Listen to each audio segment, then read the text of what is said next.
그렇죠? 내가 돈을 부담을 해서 내 이름으로 세금을 내게 돼 있잖아요. 그러면 이런 걸 뭐라 그래요? 직접세.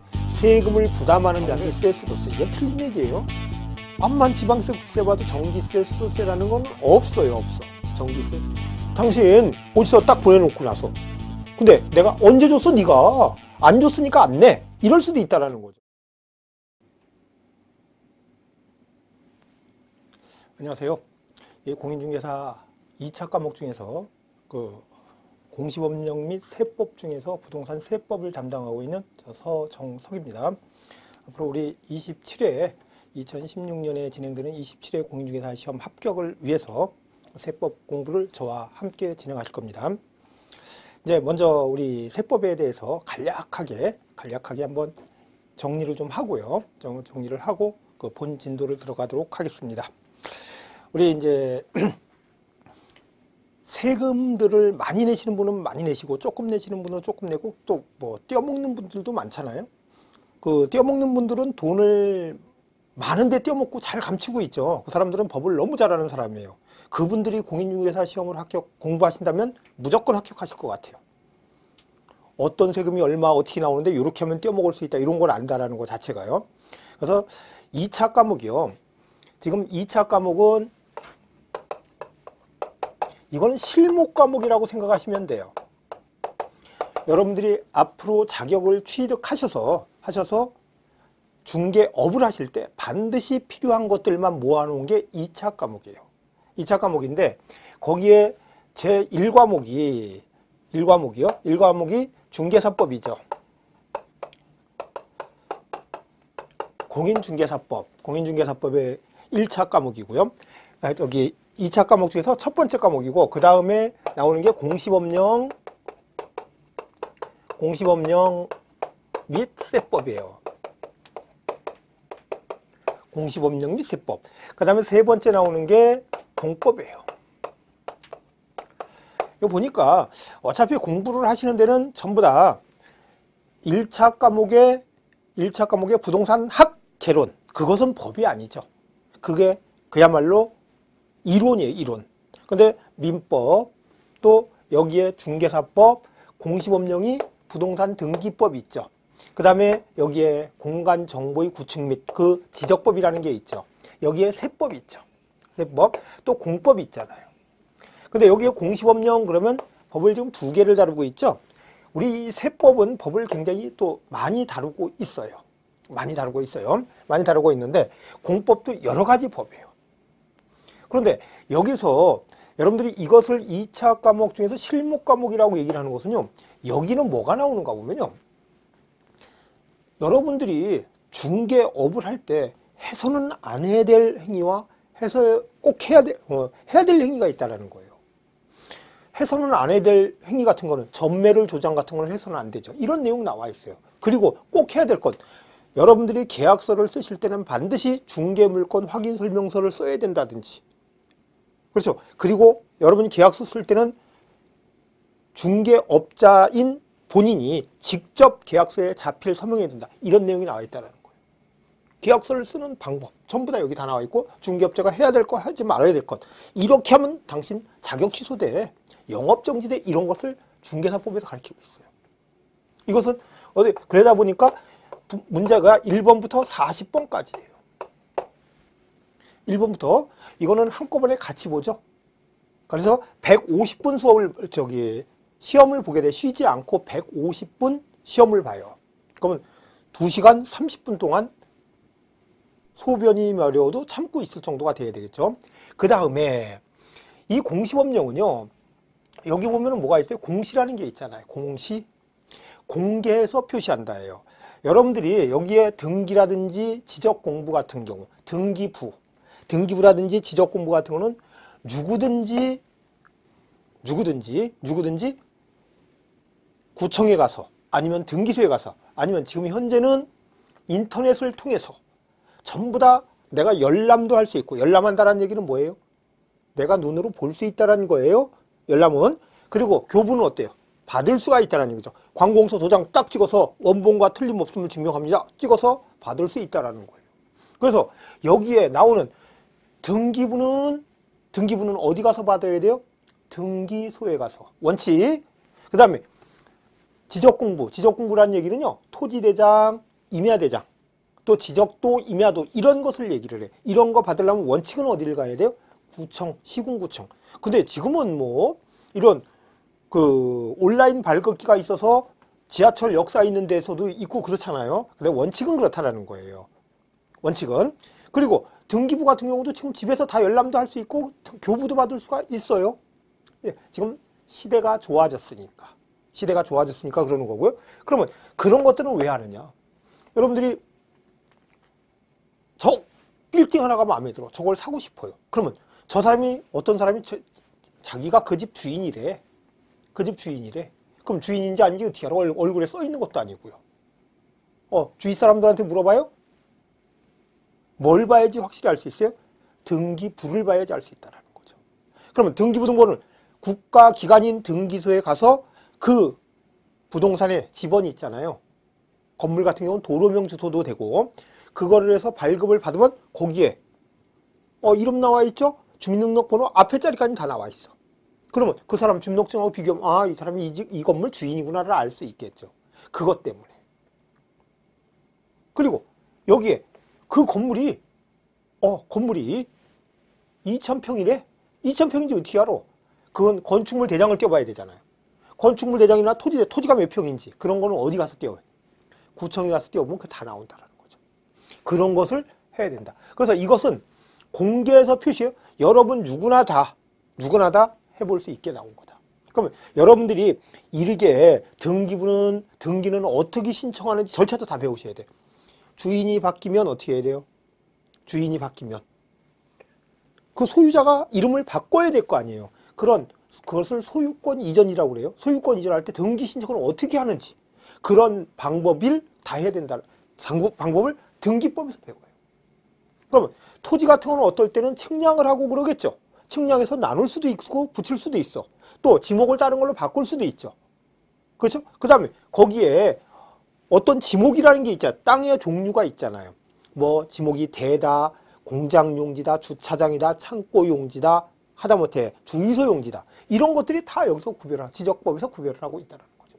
이런 거를 알아야지 여러분이 여기다가 임야라고 공부상에 돼 있는데 여기다 집 질 수 있어요? 이러면 무조건 안 된다는 거죠. 그런 것을 여러분이 다 아셔야 돼요. 그러면 그런 것을 여러분이 조사하시려면 누구든지 뭐 해야 돼요? 등기부 띄워볼 수 있고 토지대장 띄워볼 수 있고 건축물 대장 다 띄워볼 수 있다는 거죠. 그런 것을 여기서 배워요. 그래서 공시법령이라고 그래요. 그러면 여기에 세법제, 제과목 세법인데 이제 문제는요. 문항수는 어떻게 되는가 보면요. 여기에 41번부터 시작해요. 무조건이에요. 41번부터 시작해갖고 그 64번까지가 이 공시법령 문제예요. 등기법, 지적법 문제가 24문제가 나와요. 그래서 이 안에서도 12문제, 등기법에서 12문제, 또 지적법에서 12문제 이렇게 해서 24문제가 출제되고 세법은요. 65번부터 80번까지 애석하게 16문항까지 출제가 돼요. 16문항이 출제가 돼요. 여기는 24문항이 출제가 되잖아요. 근데 중개사법은 몇 문항이에요? 40문항이죠. 그 다음에 공법은 이제 법이 뭐 건축법도 있고 주택법도 있고 도시 및 주거환경 정비법도 있고 국토유계 및 이용에 관한 법률도 있고 농지법 또 산림법 이런 법이 있어요. 이런 법이 여러 가지 법이 있어요. 이 공법은 뭐래요? 수직관계를 규율한 거예요. 어떤 거 보면 이 공법을요. 행위제한법이라고 얘기를 해요. 보통 뭐냐면은 국가기관에서 너 여기서 이거 하지 마. 네 땅에서 너 건물 짓지 마. 농사도 져서는 안 돼. 창고 같은 거 안 돼. 주차장도 안 돼. 이런 것을 정해놔. 이것을 뭐래? 어떤 일정을 행위를 못하게 한다 그래서 행위제한. 그래서 제한법이라는 얘기를 해요. 이 공법에 그러면 이런 데서는 건물을 또 질 때는 어떨 때는요. 이만큼 높이 이상으로 져야 돼. 너 이만큼 높이를 높여서는 안 돼. 또 밖에는 모양을 어떻게 해야 돼? 이런 것까지 어떻게 해야 돼? 공법에서 다 정해놓고 있다는 거예요. 근데 이것은 81번부터 시작해서 120번까지요. 이것도 40문항이에요. 이 번호는 항상 불변 정해져 있는 거예요. 정해져 있고 세법이 16문제 출제되는 거, 여기에서 공시법문제 24문제, 여기서 40문제, 여기서 40문제 출제되는 것은 전부 다 정해져 있다라는 거죠. 그리고 우리 시험은 1차와 2차를 같은 날 시행을 하죠. 같은 날 시행을 해서 1차 시험에 떨어졌어도 2차는 응시할 수가 있어요. 같은 날일 경우에는. 그리고 1차를 합격하고 당해년도에 2차가 떨어졌을 때는 그 다음 해까지 2차, 다음에 2차 한번 더 볼 수 있게 하고 있죠. 하고 있는데, 그러면 여러분들이 이제 전략이 필요해요. 2차 합격을 하셔야 돼요. 무조건. 합격을 하셔야죠. 지금 우리 동영상 강의를 들으시는 분 중에서는 1, 2차를 동시에 하시는 분이 있을 수 있고, 또 2차만 하시는 분도 있어요. 있는데 2차 철저하게 전략적으로 가셔야 돼요. 2차에서 여러분들이 공부하실 때 가장 유리한 분을 따지라면 어떤 분을 가장 유리하다고 볼 수 있는가 보면요. 그 현업, 즉 중개업을 내가 자격은 없지만 운영해 본 사람, 중개보조원으로 등록했다든지, 그 중개업에서 많이 하고, 아니면 어떤 건축업자라든지, 또 개발업자라든지, 이런 사람들은요 잘해요. 왜냐하면 맨날 등기부 띄고 지적도 쪄다 보여야 되죠. 또 이거 팔면 세금이 어떤지 이런 거 다 알아볼 수 있잖아요. 그리고 또 여기에서는 건물 줘도 된대. 여기는 뭐 도시지역이래. 여기는 관리지역이래. 관리지역 중에서 계획관리지역이래. 이런 것을 다 알면 이런 거에서 뭘 할 수가 있다. 하다못해 계획관리에서는 건폐율을 뭐 40%를 할 수 있다. 이런 거를 다 할 수 있다는 거죠. 그러다 보니까 공부할 때 이해가 쏙쏙 되겠죠. 이런 것들. 세금은 얼마인지. 그러다 보니까 그런 실무를 많이 하셨던 분들이 굉장히 유리한 거예요. 근데 1차 과목은요, 학교 다닐 때 공부 잘했던 분들이 유리한 거고, 2차 과목은요, 학교 다닐 때 공부 잘한 분들은 필요 없어. 실무 경험이 많은 분들이 단연코 유리하다라는 거예요. 여러분들이 지금 이 공부를 하시면서 등기부등본이 뭔지 못 보신 분들 많아요. 근데 집을 여러 번 사고 팔고 하신 분들은 어때요? 등기부등본 여러 번 봤어. 또 내 양도소득세 때문에 아주 상담 여기저기 하다 보니까 양도소득세 내가 얼마나 냈는지 알아? 지금 몇 억 냈어 나 지금. 이런 분도 있어. 그분들은 어때요? 많이 알죠. 세법 같은 건 특히 부자인 사람들이 잘할 수밖에 없어요. 세금하고 전혀 관계없이 사는 사람들이 있어. 어떤 사람이에요? 놀고 먹는 사람들을, 실업자들을 세금 낼 일이 있어요? 처음에 하면 저거 왜 내는데? 그러고 있다는 거죠. 그러니까 세법 공부를 내가 잘하고 있다는 얘기는 여태까지 내가 세금을 좀 많이 냈구나. 그러니까 잘한다 생각하시고, 세법 공부가 어려우신 분들은 내가 여태까지 참 세금하고 너무 무관하게 살았구나. 버는 것도 없었고 가진 것도 없었구나. 그렇게 생각하시면 좋을 것 같아요. 그러니까 여러분이 앞으로 지금 이 공부를 하시는 이유는 뭐 때문이에요? 자격을 따서 열심히 해서 나도 세금 많이 내보고, 그렇죠? 세금 많이 내보고 싶잖아요. 그것 때문에 하는 거잖아요. 그러니까 나중 대비해서라도 세법은 잘 알아두셔야 되고, 또 가장 민감한 게 뭐예요? 세금이에요. 세금이. 그러면 이 전부 다 법인데 올해 하나 예를 들어보면 이래요. 그 세법에서 요번에 한번 그 법사위를 통과해서 국회에 제출될 때는 그 비사업용 토지라는 얘기 들어보셨죠? 비사업용 토지가 뭐냐면요, 사업용이 아니고 놀리는 땅. 쉽게 이런 얘기예요. 내가 농지가요, 내가 서울의 강남구에 살고 있는데 농지가 충청도에 있어요. 그거 왜 사놨어요? 투기 목적이야. 그렇죠? 농사를 누가 다른 사람이 짓고 있어. 그래도 내가 쓸 목적인 게 아니라는 얘기죠. 이런 것을 뭐라고 그러는가 하면요, 비사업용 토지래요. 비사업용 토지는 어떻게 한다고 했는가 보면요, 그 세금을 받을 때 다른 부동산에 비해서 10%를 더 받으래. 그리고 오래 갖고 있어도 깎아주지 말래. 지금 현재 어떤가 보면요, 오래 갖고 있는 분들한테 그 부동산을 오래 가지고 있잖아요.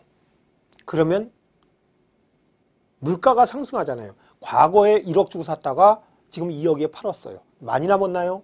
1억에 샀던 거 2억에 팔았으면 사람에 따라 틀리죠. 많이 남았다고 하는 분들도 있고 그거 말도 안 돼. 근데 내가 1억에 산 게 20년 전에 샀어. 지금 2억에 판다면 어때요? 손해본 거지 실질적으로는. 물가 상승해서 은행에다 적금만 들어놨어 막 그래도 2억은 됐겠네. 근데 갖고 있는 동안은 어때요? 세금 계속 내면서 갖고 있었어요. 그러면 남는 것도 아니라니요. 그런데 한 달 전에 1억에 샀다 지금 2억에 팔면 많이 남은 거죠. 그러면 똑같이 너도 1억 남고 당신은 20년 전에 산 게 1억 남았는데 세금 똑같이 내요? 1억 남았다고? 그게 아니죠. 오래 갖고 있으면 혜택을 줘야 된다는 거예요. 그렇죠. 혜택을 주는 게 뭐라고 그러는가 하면요. 장기 보유 특별공제라고 얘기를 해요. 그런데 그 비사업용 토지 같은 경우는요. 장기 보유 특별공제를 안 해준대. 안 해준대요. 그런데 이번에 정부에서 법안을 제출할 때는 어떻게 했냐면요. 장기 보유는 해주자. 대신 세금을 받을 때 다른 부동산 파는 것보다 세금을 10%씩 더 받자 이렇게 갖고 올렸어요. 근데 국회 법사위에서 어떻게 했냐면 그래 장기 보유 그래도 하면 세율 10% 올리는 건 좋아.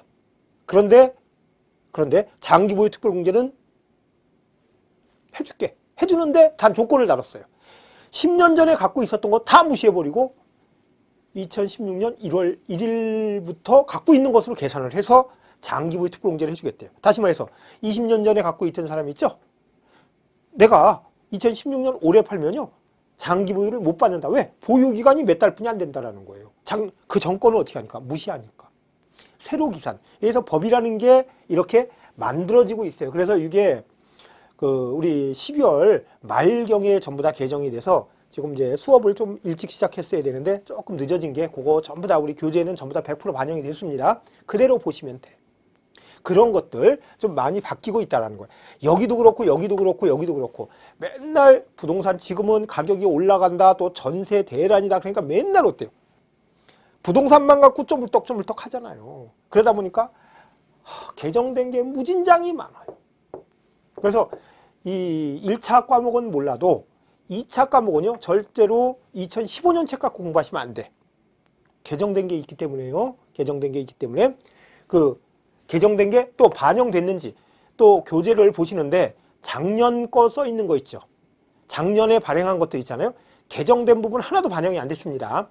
그런 것들은 보시면 안 돼요. 안 되고.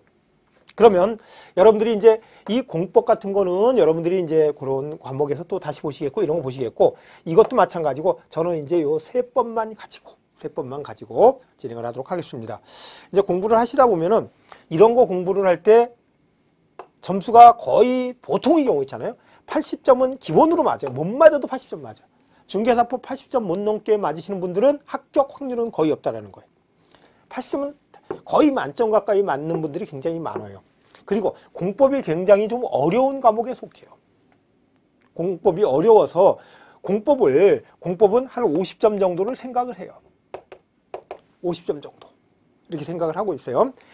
공법을 50점 정도. 그 다음에 이 공시법령이나 세법도 있잖아요. 이 과목이 지금 2차 과목을 보통 4과목으로 많이 생각을 해요. 왜냐하면 한 과목, 두 과목, 세 과목, 네 과목이에요. 교재 두께도 만만치 않아요. 이게 공법이 가장 두꺼워요. 두껍기는요. 두껍지만 이 교재는 거의 비슷하다라는 거예요. 두께가 거의 비슷하고 또 내용이 이런 거는 그냥 좀 이해가 빨리 가요. 중개사법 같은 경우. 그런데 이 세법은 이해 안 가는 게 좀 많아요. 그리고 또 공부도 하기 싫어. 왜? 내가 똑같은 노력을 해갖고 16문제를 맞히는 게 좋아요. 40문제를 맞히는 게 좋아요. 그러니까 자꾸 암만 해도 등한시대죠.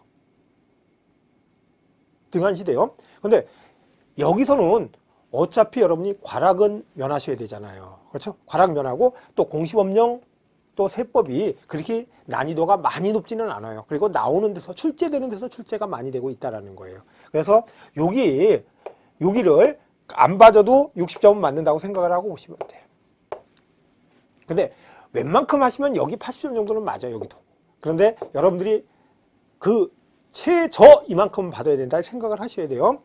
가장 쉽고 중간 가장 어렵다라는 거예요. 공법이. 그래서 당락 결정할 때 많이 당락이 결정되는 과목 중에 하나가 이 공법이에요.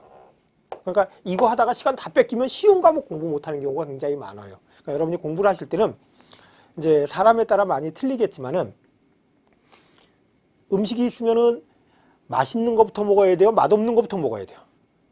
일정량을 먹어야 된다면 당연히 맛있는 거 먹고 맛없는 거 좀 덜 먹는 게 낫죠. 그렇죠? 그래서 여러분들이 공부를 하실 때는 이런 거 점수 팍팍 올려놓으셔야 돼요. 그래야지 이런 게 설사 점수가 좀 덜 나오더라도 합격을 할 수 있다는 거. 쉬운 과목 빨리빨리 해주셔야 돼요. 쉬운 거니까 다음에 할게. 미루다 보면 아무것도 안 돼. 어려운 거 갖고 그냥 계속 하다 보면 안 된다는 거예요. 그러면 시험 나중에 가면은요, 좀 이런 것 중에서 어려운 것들은 좀 버릴 수도 있을 거예요. 여러분들이 이제 공부하실 때, 이것을 집중적으로 좀 하고, 그 다음 해서 거의 이거는 만점이라고 생각을 하고, 이거 한 80점이라고 생각하고, 이거 과락은 면한다고 생각을 하고, 이렇게 60점 넘는다고 생각하고 이렇게 공부를 하시는 게 가장 현명한 방법일 것 같아요. 그러면 이제 우리 세법에서 16문제가 또 어떻게 출제되는지도 보셔야 되겠죠. 16문제가 또 어떻게 출제되는지 보시면은, 제가 이제 이 교재를 10회 때부터 이제 이 세법 교재, 또 문제집, 또 요약 정리 이거를 쓰기 시작하는데, 이제 출제에서요, 굉장히 중요한 부분이에요. 이거는 여러분들이 공부하실 때 가장 중요한 부분은 처음에 기초 입문이 있었죠. 여러분들한테 제가 이제 권유를 하게 되면 요 전에 과정이 기초 입문이 있었잖아요. 그걸 뭐 들으신 분도 있고, 보신 분도 있고, 안 보신 분도 있으실 거예요. 그런데 그거는 지금은 이제 무시를 하세요. 그냥 접한다고 생각하셨고, 그리고 거기는 개정 안 된 것도 많아요. 왜냐면은 작년에 수업을 하다 보니까 법이 통과되기 전에를 가르칠 수가 없잖아요. 그래서 좀 바뀐 부분이 꽤 있을 거예요. 그래서 그거는 일단 무시를 해두고, 이거는 기본 이론이기 때문에 여기를 그대로 가는 게 좋아요. 조금. 그리고 요 기본 이론을 듣고 나서 한 번을 들으면, 제가 지금 이 세법 같은 경우는 24강으로 구성이 되어 있거든요. 그래서 수업 시간에 40분에서 45분 사이에 수업을 마치게 되어 있어요. 그래서 한 2, 3분 정도로 거의 수업이 종료가 될 거예요. 그러면 그 수업을 24번을 들으시고 나서, 그러고 나서요, 중요한 것은 뭐가 있는가 하면, 제가 교재 순서에 보면 이론이 있고요. 이론이 있고, 그 다음에 OX 문제가 있어요. OX 문제가 있고, 또 가로넣기 문제가 있어요. 가로넣기 문제가 있고, 그 다음에 나와 있는 게 기출 문제가 있거든요. 예상 문제가 아니라 기출 문제예요. 요 순서가 있어요. 있는데 여러분이 이론을 먼저 들으시고 처음에는 OX 문제 풀어보고 해도 헷갈리기만 하고 더 이상해요. 그러니까 처음에는 이론만 전체 파악이 더 중요한 거니까 이론을 보시고 그 다음에 보실 때 있잖아요. 그 다음에 보실 때 요런 걸 이제 보시기 시작하는 거예요. 그것 중에서도 가장 중요한 건 뭐냐면 기출문제예요. 기출문제, 거기에 몇 회 기출문제, 몇 회 기출문제 다 써 있거든요. 나중에 보시면 여러분이 야, 뭐 문제가 이렇게 똑같이 나와? 비슷하게 나오는데? 뭐 같은 문제네? 이런 것들이 부지기수라는 거예요. 그래서 여러분들이 이런 걸 제가 기출문제를 자꾸 보도록 하는 이유는 뭔가 보면요. 그래야지 여러분, 출제가 이렇게 되는구나. 이거 어렵지도 않네. 괜히 너무 깊이 들어가네. 이런 것을 방지하기 위해서.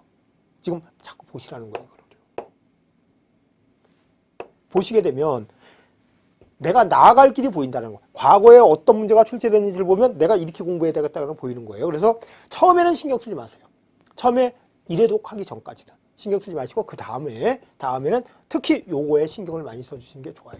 그래야지 이론을 볼 때도 요런 식으로 출제가 되지 그 공부 방법이 잡힌 점 이렇게 보시고.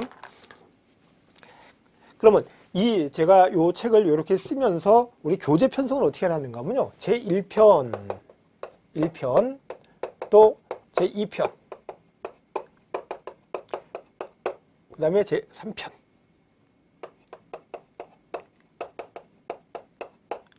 제3편 이렇게 해놨어요. 1편, 2편, 3편인데 먼저 출제는 어떻게 되는가 보면요. 이렇게 돼요. 여기에 7문제, 여기에 7문제, 여기에 2문제. 이거는 뭐 그냥 정해진 대로예요. 그래서 어디에 편중하기도 사실은 힘들어요. 또 분량도 비슷비슷해. 여기 분량이나 여기 비슷비슷해요. 그러면 1편에는 뭐가 나와 있는가 보면요. 조세, 총론 이렇게 나와 있어요. 조세총론. 이 조세총론 파트에 그 안에 장이 많아요. 용어의 정의도 있고 납세의 성립 확정 소멸도 있고 뭐 세금과 일반 채권과의 관계 이런 것도 있고 또 부동산 관련 조세 체계 이런 게 있는데 조세총론 파트는요. 그 말 그대로 총설적인 이론이죠. 총칙적인 이론이에요. 전체를 보는 거예요. 세금이 어떤 건지. 그런데 우리 세금이라고 얘기는 갑자기 조세 그랬어요. 이게 모두 조자예요. 모든 세금. 우리 세금을 보통 텍스 그러죠. 이거는 세금의 복수형이다 생각하시면 돼요. 여러 세금을 뭉쳐서 뭐라고 그래요? 조세라고 얘기를 하는 거예요. 그러면 취득세도 있고 등록세도 있고 소득세도 있고 법인세도 있고 부가가치세도 있고 세금이 종류가 굉장히 많죠. 그 모든 세금을 합쳐서 뭐라고 그런다? 합쳐서 조세라고 얘기를 한다. 그러면 세금의 공통점이 있다는 거예요. 공통적인 거 또 차이나는 점을 여기서 구별을 계략적으로 해보는 게 조세 총론 파트예요. 두 문제가 반드시 고정적으로 출제되는 단원이다. 이렇게 보시고 그 다음에 2편에 나와 있는 것은요. 2편에 나와 있는 것은 뭔가 하면요. 지방세예요. 지방세는 지방자치단체에서 받는 세금을 줄여서 뭐라고 그러는가 하군요. 지방세라고 얘기를 해요. 누가 받는 세금이에요? 누가 받는 세금? 지방자치단체에서 받는 세금을 지방세라고 얘기를 한다. 받을 때 우리가 용돈을 받을 때 아버지한테 받을 수 있고 엄마한테 받을 수 있고 또 누구한테 받을 수도 있어. 친척한테 받을 수도 있죠. 그렇죠? 근데 내가 받을 때 받는 사람이 지방자치단체면 뭐라는 거예요? 지방세. 그런데 국가에서 받으면 당연히 뭐예요? 국가에서 받는 세금 줄여서 국세 얘기를 하고 있다는 거죠. 그러면 세금을 누가 받느냐? 지방자치단체와 국가에서만 세금을 받는다는 거예요. 그러면 우리나라 세금의 종류가 약 24가지 정도가 있는데 그 중에서 국가에서 받는 세금과 지방자치단체에서 받는 세금 이건 애올리실 필요도 없는데 지방자치단체에서 받는 세금 중에서 가장 중요한 게 뭔가 보면요. 제1장 1장에 뭐가 나오는가 보면요. 취득세가 나와 있어요. 취득세 2장에는 등록면허세 그 다음에 3장에 재산세가 나와 있어요. 그 다음에 4장에 목적세라는 게 나와 있어요. 그럼 요거를 잠깐 보시면은요. 우리 지방자치단체에서 받는 세금 중에서 세금은 취득세라는 게 있고 또 등록면허세라는 게 있고 재산세라는 게 있는데 또 목적세는 여러 가지 세금을 합해서 이제 목적세인 게 2가지가 있거든요. 근데 요거는 우리 죄송한 말씀이지만 교재는요. 그래도 어느 정도 혹시 나올 수 있는 것들 있잖아요. 혹시 모르는 것들 그런 것들도 다 집어넣어 놨어. 근데 수업 시간에는 그런 걸 다 할 수는 없죠. 그럼 시간이 너무 부족해요. 그러다 보니까 그런 것은 좀 빼고 해요. 근데 이 목적세 부분도 시험에는 출제가 될 확률은 아주 없는 건 아닌데 한 0.1% 정도 있어요. 그리고 또 출제가 근래에 한 10년 정도 출제가 한 번도 안 되고 있어요. 그래서 사실은 빼고 싶은 생각이 많은데 사실은 그래서 수업 시간에는 안 했는데 확 빼버리면은 그러다 출제 한 번 되면 되게 제가 망신을 당할 수 있겠죠. 그러다 보니까 교재에는 넣어놨어요. 교재에는. 그러니까 수업을 들으시는 분의 장점은 뭐냐면요. 저는 이걸 수업을 안 해요. 안 하니까 여러분은 당연히 어떻게 하셔야 돼? 혹시 공인중개사 시험 1등을 준비하시는 분은 이것도 공부하세요. 나올 확률 0.1%니까. 그렇지. 근데 저는 수업을 못해요. 못하니까 여러분이 하시고. 근데 1등에도 뭐 주는 것도 없으니까 신문도 뭐 광고도 한 번 안 내주대요. 그전에는 수석 누가 했다고 이렇게 했는데 지금은 수석 누가 했는지도 모르겠어요. 옛날에는 저희 학원도 이제 수석 합격자가 나온 적이 있었거든요. 그 수석 합격했다고 광고를 많이 했었어요. 근데 지금 뭐 수석 합격이 누군지도 신경도 안 쓰니까 모르겠더라고요. 근데 수석해봤자 좋은 거 없으니까 요거는 수업을 안 할 거예요. 그러면 이제 보는 건 세 가지. 지방자치단체에서 이 외에 세금 많아요. 하다못해 여러분이 잘 아는 자동차세 있죠. 그렇죠? 또 담배 피는 분 억울해 죽겠죠. 담배 소비세. 그 다음에 주세. 그렇죠? 이런 것들 세금 굉장히 많아요. 세금 많은데 요것만 공부를 하라는 거예요. 왜 그러냐? 그러면은요, 여기에 세법은 전부 다 뭔가 보면요, 부동산 관련된 것만 하게 돼 있어요. 자동차세는 부동산과 관련이 되어 있나요? 안 돼 있죠. 담배 소비세 관련 없잖아요. 그러니까 공부할 일이 없다라는 거죠. 공부를 안 해요. 그래서 부동산 관련된 지방자치단체에서 받는 세금은 이렇게 된다라는 거예요. 그러면 여러분이 세법이 굉장히 어떨 때 보면은 처음부터 수업을 잘 들으시면 굉장히 쉬워. 여러분이 차 사면 뭐를 내야 돼요? 취득세 내죠. 집 사면 당연히 뭘 내요? 취득세. 상가를 사도 임야를 사도 뭐를 내요? 취득세를 내요. 취득세를 내요? 그러면 혹시 중장비, 기계장비 그런 걸 사면 취득세를 낼까요? 골프 회원권을 사면 취득세를 낼까요? 다이아몬드를 사면 취득세를 낼까요? 이런 것을 여러분이 공부하실 때라는 거예요. 지금 여기서 우리가 알고 있는 건 뭐예요? 부동산 취득하면은 뭐를 내? 바로 취득하면 내는 세금이래. 얼마나 쉬워요. 그럼 여기는 면허는 신경 쓰지 말고요. 사실은 이게 등기, 등록을 얘기를 하고 있어요. 등기나 등록, 또 면허를 받을 때 내는 세금을 뭐라고 그래요? 등록 면허세예요. 그러면 여기에 등기, 등록. 여러분들이 이제 공부를 하시다 보면은 용어 때문에 굉장히 어려우실 때가 많을 거예요. 용어 공부하시는 게 굉장히 어려울 때가 많은데, 지금 우리 국가를 나누면은 우리 상권 분립이죠. 입법, 또 사법, 행정이 있죠. 요 입법부에서는 뭐예요? 법을 만들잖아요.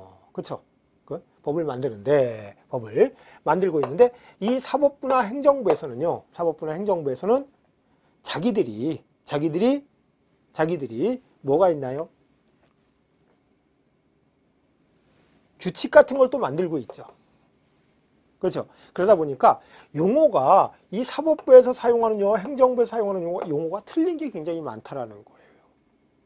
가장 대표적인 거로 우리 차량은 뭐래요? 차량은 뭐라고 그러죠? 등록 사업소 그러죠? 시청 같은데, 구청 같은데 이렇게 있어갖고 거기에 차량 등록 사업소죠. 무슨 사업소래? 등록 사업소예요. 그런데 사법부에서 관장하는 것은 부동산 등기죠. 그래서 등기소 얘기를 하잖아요. 그렇죠? 그러면 뭐예요? 등기예요. 그런데 이 용어는 자체는요, 우리 노트에다가 필기하는 게 아니라 국가에서 보관하는 장부, 공적 장부적으로요. 그렇죠? 공적 장부에 기록을, 오를 등자예요. 기록을 뭐예요? 올리는 것을 등기나 등록이라고 얘기를 해. 여러분은 지금 공부를 하시면서 등기나 등록이나 같은 단어야. 같은 건데 아빠나 아버지나 똑같지 뭐. 그렇죠? 그런데 등기, 등록 같은 단어인데 어디서 쓸 때는 사법부에서 쓸 때는 뭐라고 그러고 등기라고 얘기를 하고, 행정부에서 쓸 때는 뭐라고 그러고 등록이라고 얘기를 해요. 그래서 선박도 있잖아요. 선박은 일정 톤수가 넘으면은요 등기를 하고, 일정 미만일 때는 등록을 해요. 그러면 선박 등기법이라는 게 있거든요. 정확하지는 않으니까 이거 시험 문제 나오는 것도 20톤 이상이면 등기를 해. 20톤 미만이면 등록을 해. 그러면 등기를 하면 어디서 가야 써야 돼? 등기소 가야 써야 돼. 등록은 어디에서 해요? 지방자치단체에서 하는 거예요. 그런데 여기서는 세금을 받을 수가 없잖아요. 세금은 전부 다 지방자치단체의 세금은 어디서 받나요? 시군구에서 받죠. 시군구의 가장 높은 데가 뭐예요? 행정부잖아요. 그렇죠? 그러다 보니까 등록세라는 얘기를 하는 거예요. 등록면허세 얘기를 하는 거예요. 그러면 이것은 뭐 할 때? 등기할 때, 또 뭐 할 때? 등록할 때, 또 면허 받을 때 내는 세금이 뭐다? 등록 면허세다. 그러면 가장 대표적인 게 뭔가 보면요. 우리 이제 부동산에 전세권 설정이나 근저당권 설정 이런 거 할 때가 있거든요. 전세권 설정, 근저당권 설정 이런 거 할 때 뭐를 내는가 하면요. 등록 면허세를 내요. 전세권 설정 뭐 할 때? 근저당권 설정 이런 등기를 할 때, 하다못해 말소 등기를 할 때. 근데 여러분들이 지금 이런 전세권이나 근저당권이나 말소나 이런 것을 못 알아듣시는 분도 많을 거예요. 그런 분들을 이런 용어는 또 어디서 나오는가 보면요. 민법에서 일단 배우셨고 전세권이라는 거, 근저당권이라는 거 배우시죠. 거기에서도 말소라는 게 나와. 또 2차 과목인 공시법령에서 전세권 설정 등기 이런 게 또 나와요. 그거 할 때 그것을 어때요? 공적인 장부에 올릴 때는 뭐를 내야 된다? 등록 면허세를 내야 된다는 거죠. 그 다음에 재산세는요. 자동차세와 비슷해. 그래서 재산을 가지고 있으면 뭐를 내는가 하면요. 재산세를 내게 돼요. 재산을 가지고 있으면 재산세를 내는 거예요. 가지고 있으면은요. 그래서 우리 여기에서 재산을 갖고 있는 사람한테 뭐를 내게 만드는가 하면요. 재산세를 내게 하고 있다는 거예요. 그러면 제일 여러분들이 이제 보면요. 우리 갖고 있는 게 제일 좋은 게 돈, 부동산, 또 서화, 골동품, 주식. 또 여러분 갖고 있는 거 뭐 있나요? 주식, 보석. 돈 될 만한 거 갖고 있는 거 있잖아요. 또 뭐 있나요? 채권? 갖고 계시고 싶은 거. 부동산도 굉장히 갖고 싶죠? 보석도 갖고 싶고, 돈도 많이 갖고 싶고, 그쵸? 서화, 골동품, 또 주식도 갖고 싶고, 채권 같은 거, 그쵸? 국가에서 발행한 채권 같은 거 있잖아요. 국민주택 채권 갖고 있어도 좋고, 어떤 회사채 갖고 있어도 괜찮고, 또 뭐 갖고 싶으세요? 갖고 싶은 거. 그런데 이거를 다 갖고 있다고 쳐봐요. 갖고 있다고 쳐봐요. 갖고 있다고 치면 가지고 있을 때 세금 내는 게 뭐가 있느냐는 얘기예요. 가지고 있을 때 세금 내는 건 없다라는 거예요. 근데 부동산만 갖고 있으면 세금을 내래. 부동산은 가지고 있으면요. 세금을 내. 또 자동차도 하나 할까요? 자동차도 가지고 있으면 뭐를 내는 거냐? 세금을 내. 자동차도 가지고 있으면 세금을 내요. 그런데 이것은 재산세를 내는 게 아니라 뭐를 내요? 자동차세를 내요. 그런데 선박이나요. 항공기를 갖고 있으면요. 선박, 항공기를 갖고 있으면 뭐를 내는가 보면요. 재산세를 내. 그러면 자동차를 갖고 있으면 뭐를 내고요? 자동차세를 내는데 선박을 갖고 있으면 선박세가 아니에요. 또 항공기를 갖고 있으면 항공기세가 아니고 선박이나 항공기, 부동산을 갖고 있으면 뭐를 내라고요? 재산세를 낸다는 거예요. 재산세를. 그러면 여러분들이 집에 다이아 반지 있잖아요. 그 물방울 다이아 반지 집에 있으시죠? 그거. 또 황금 송아지 한 10마리는 키우시죠? 그런 거 갖고 있으면 세금 내야 안 내요? 안 내지. 안 내요. 근데 어때요? 요새 금값 뚝뚝 떨어지고 있잖아요. 그 돈을 갖고 있으면 우리 5만원권 다 어디가 있대요? 5만원권 다 사과 상자 속에 다 들어가 있잖아요. 그것도 갖고 있으면 세금 내야 안 내요? 안 내. 안 내고. 서화 골동품. 이거 몇십억, 몇백억짜리 많잖아요. 그렇죠? 그런데 부동산을 갖고 있으면 뭐예요? 세금을 내래. 여러분 뭐 갖고 계실래요 앞으로? 또 부동산 경기나 뽑아. 내가 지금 굶어도 돈 없어요. 그렇죠? 그래서 팔아서 돈 만들기가 힘든 게 뭐예요? 부동산이잖아요. 근데 그래도 여기 있는 거 서화 골동품은 어떻게 주인을 또 잘 만나면 많이 받고 그러잖아요. 근데 이런 채권 같은 경우도 돈 만들기 쉽죠. 주식도 그렇죠. 근데 이런 건 어때요? 이런 건 등락이 심하잖아요. 이런 건 안전해. 근데 부동산은 그래도 우리 대한민국 국민들은 모두 다 그래도 부동산은 불패다. 부동산 갖고 망한 사람은 한 사람도 못 봤다. 그러니까 부동산을 악착같이 갖고 있죠. 악착같이 갖고 있으니까 그 사람들한테 뭘 내라는 거야? 재산세. 여러분들이 이제 이런 것도 한번 생각해 볼까요? 하다못해 우리 지역 건강보험 가입자분들, 그분들 있잖아요. 건강보험료는 이런 재산, 부동산 많으면요. 근데 이런 거 많은 거 갖고 돈 내라 소리 안 해. 더 내라 소리 안 해. 그런데도 이상하죠. 부동산만 이렇게 악착같이들 갖고 있으려고 해. 그럼 부동산을 사면 뭐를 내야 되는데? 취득세를 내야 돼. 이런 거 살 때는 취득세 내나요? 안 내. 이걸 팔면 뭐를 내야 돼? 또 팔면 양도소득세를 내야 돼. 이런 건 많이 남았어도 세금을 안 내. 안 내요. 주식은 가끔 내는 경우 있고, 보석 팔아서 많이 남았다고 세금 내나요? 안 내. 그런데도 죽어라고 뭐만 갖고 있어요? 부동산만 갖고 있죠. 그래서 지금은 많이 바뀌었어요. 그래서 많은 파생 상품들이 많이 나온다라는 거예요. 그래서 올해 양도소득세에 또 하나 추가된 게 파생 상품이 조금 이제 추가가 됐어요. 그거 팔아도 양도소득세를 내게 만드는 이런 게 생겼어요. 근데 낼 때 이런 거 갖고 있으면 세금을 안 내지만 부동산이나 선박 항공기 갖고서 뭐를 낸다? 재산세를 낸다라는 거예요. 가지고 있으면 낸다. 여러분이 우리 법에 이렇게 만들어 놓은 거예요. 법에 싫으면 뭐 하면 돼? 재산세 내기 싫은 사람이요, 이거 안 갖고 있으면 안 내요.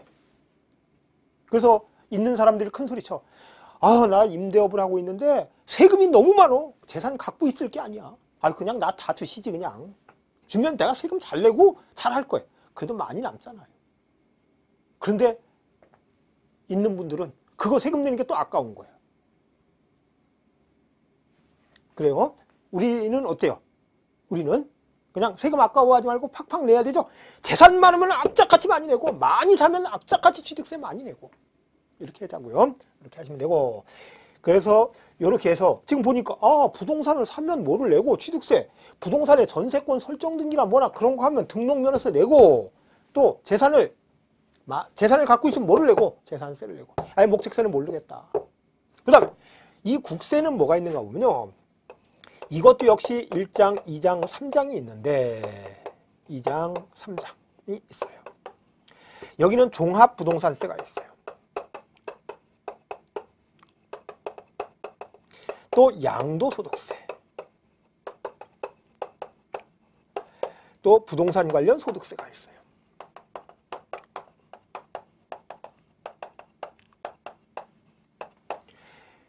이 종합부동산세 같은 경우는요, 재산세와 같다고 생각하시면 좋아. 재산세와 같다라는 얘기는 재산을 갖고 있는 사람한테 내게 만드는 게 종합부동산세예요. 종합부동산세. 그럼 부동산을 가지고 있을 때, 이걸 보유하고 있을 때 내는 세금이에요. 그러면 재산세, 부동산세인데, 이 종합부동산세는요, 저 진짜 딱 한 번만 내보고 싶어요. 한 번만이라도 내보고 싶어요. 이거는 재산을 무진장히 갖고 계신 분만 낼 수 있는 거예요. 대한민국 인구 중에서 0.5%만 낼 수 있는 세금이다. 부동산을 왕창 갖고 있는 거. 빌딩 200억짜리 한 2개 정도 갖고 있는 분들만 낼 수 있는 세금이에요. 그런 세금이 종합부동산세예요. 이거는 그야말로 부자들에게 과세하는, 부동산 과다하게 보유하는 사람에게 부과하는 세금이다라는 거죠. 종합부동산세. 그 다음에 양도세는 말 그대로 양도가 뭐예요? 팔았다는 얘기죠. 팔아서 뭐가 생기면, 소득이 생기면 내는 세금이 양도소득세. 우리 소득이 생기면 세금을 내요. 근데 팔아서 생긴 소득은 뭐예요? 양도소득세. 사업해서 벌은 소득은 뭐예요? 사업소득. 그렇죠? 어디서 돈 한뜩 빌려서 이자 받으면 뭐가 되고? 이자소득이 되고. 그렇죠? 월급 받으면 무슨 소득이 되고? 근로소득이 되고. 그렇죠? 이 소득세법이라는 게 있어요. 그런 소득에 대해서는 이런 세금 내고, 그런 소득에 이런 세금 내고, 하다못해 로또 당첨돼도 뭐를 내요? 소득세를 내야지 돼. 소득세를 내야 돼요. 그것은 무슨 소득인지 알아요? 기타 소득이에요. 근로소득 아니죠. 양도소득 아니죠. 그렇죠? 그렇게 소득세가 있다. 그 다음에 부동산 관련 소득. 우리나라 초등학생들한테 장래 희망이 뭐냐니까 부동산 임대업자가 소망이라는 게 10%가 나온대요. 그런 게요. 어른들이 얼마나 그랬으면 애들까지, 왜? 그냥 부동산만 갖고 있으면 실실 놀러 다니고 맨날 골프나 치러 다니고 그러니까 좋죠. 그죠? 그런 거, 임대에서 소득이 있어. 부동산 임대업은 뭐예요? 그것도 사업소득이거든요. 그런 소득. 팔았을 때 소득, 그런 임대했을 때 소득에 대해서 하고 있다. 그럼 출제가 되는 것을 보면은, 출제가 중요한 게요. 여기 세 문제, 여기 세 문제, 양도소득세가 6문제. 작년 시험에 2015년 시험에 세 문제, 6문제 출제가 됐고, 그 다음에 등록면허세 1문제, 종합부동산세 1문제. 여기는 출제가 안 됐었어요. 종전에는 2015년에 14년에 시험 봤을 때는요, 여기가 출제가 안 되고 여기가 출제가 됐었거든요. 근데 좀 바뀌어서. 근데 여러분들이 재산세 공부를 하는 것은요, 종합부동산 공부를 같이 할 거예요. 거의 비슷하고, 요거 수업을 할 때 시간이 좀 걸리고, 요거는 30분이면 끝나는 거예요. 그러니까 비교만 해주시면 되고, 그래서 포기를 할 거는 아니에요. 포기를 할 건 아니고요. 이렇게 공부를 초점을 맞추시 양도소득세 잘 보셔야 되겠죠. 그 다음에 취득세, 재산세 제일 중요한 거다. 이렇게 취득할 때 내는 세금, 양도할 때 내는 세금, 갖고 있을 때 내는 세금 이렇게 구별하고 있다. 부동산을 사면 뭐를 내요? 취득세를 내죠. 부동산을 가지고 있으면 뭐를 낸다고요? 재산세. 부동산을 팔면 뭐를 낸다고요? 양도소득세예요. 이것을 중점적으로 공부를 하시게 되는 게 우리 문항수가 가장 적은 부동산 세법 과목입니다. 뭐 지금 첫째 시간 이렇게 보시니까 별 어려움은 사실은 없죠. 이제 이렇게 해서 이제 다음 시간부터 기본서 처음부터 시작하도록 하겠습니다.